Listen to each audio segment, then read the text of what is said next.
chosen one. There is a very specific, heavy energy that hovers around you right before someone from your past tries to make a comeback. You might have been feeling it for the last few days. You wake up and their name randomly crosses your mind, even though you haven't thought about them in months.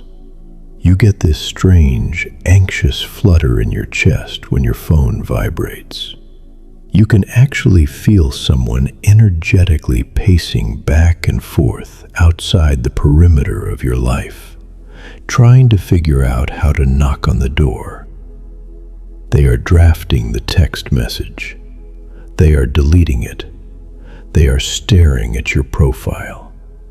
They are practicing what they want to say in the mirror. They desperately want to apologize. But we need to sit down and have a very real, very raw conversation about why this is happening right now.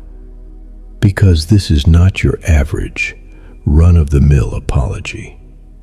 This isn't someone realizing they were just a little bit rude or that they made a simple human mistake. The person trying to reach you right now is experiencing a complete, agonizing collapse of their own conscience. They are losing sleep. They are physically uncomfortable in their own skin. And the reason they are suffocating under the weight of this guilt is because the spiritual blindfold has finally been ripped off their eyes. They just realized exactly who they went against. They didn't just betray a good person. They went to war with one of God's strongest angels in human form. Let's break down the sheer gravity of what that actually means, because for a long time, you have downplayed your own purity. You look in the mirror and you just see a normal human being with flaws and a messy life.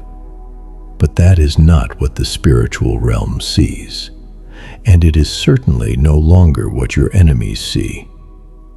When you were in their life, you loved them with a terrifying, unconditional purity.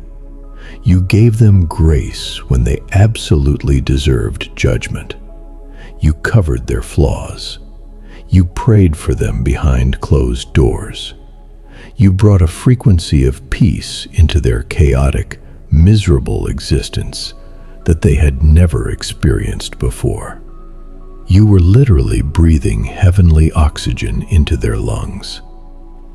But carnal, deeply unhealed people do not know what to do with unconditional love. It triggers them. When a toxic person stands next to an earth angel, the bright light of your purity exposes the dark, rotting corners of their own character. And instead of letting your light heal them, their ego decided to attack the light. They tried to break you.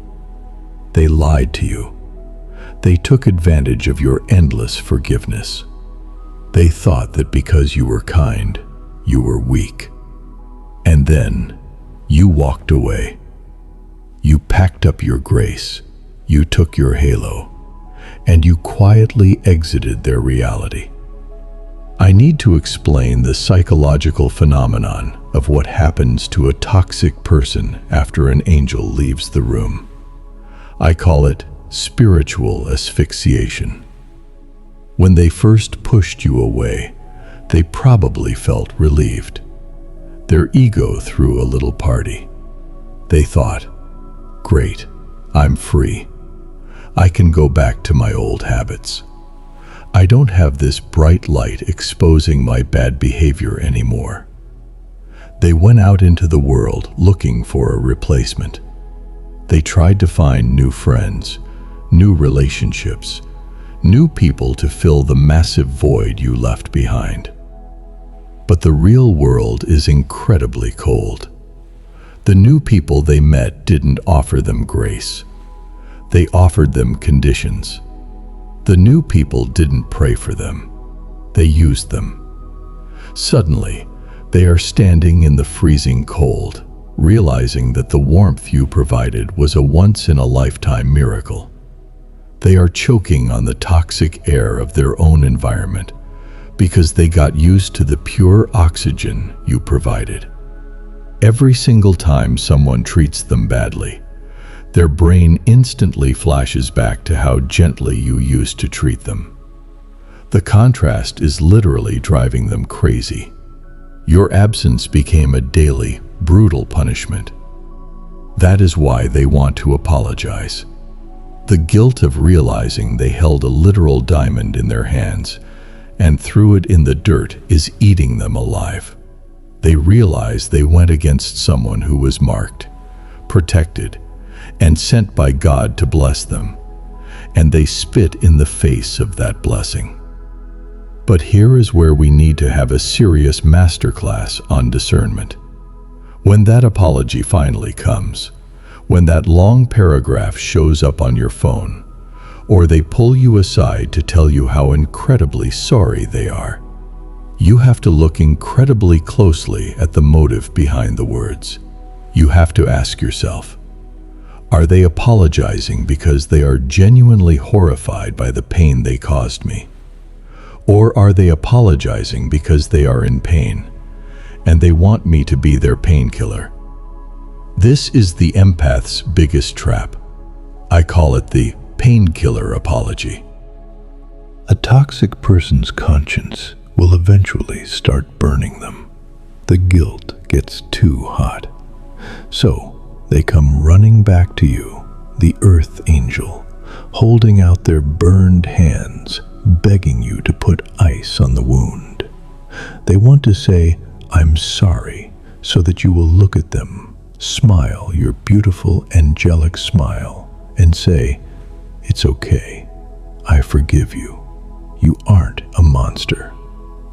They need your absolution so they can sleep at night.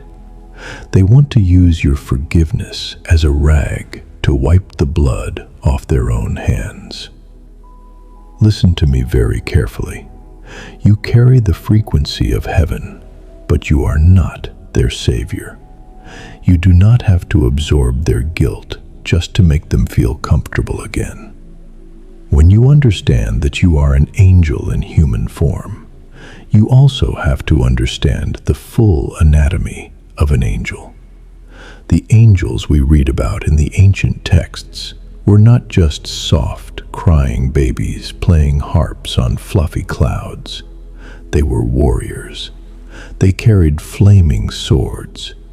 They guarded the gates of holy places and did not let the corruption back in.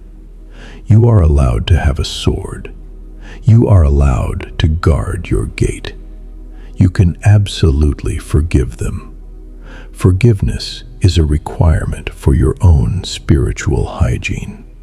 You forgive them so that the poison of bitterness doesn't infect your pure heart.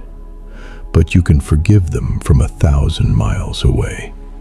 You can look at their apology, accept it in your spirit, and absolutely refuse to give them their seat back at your table.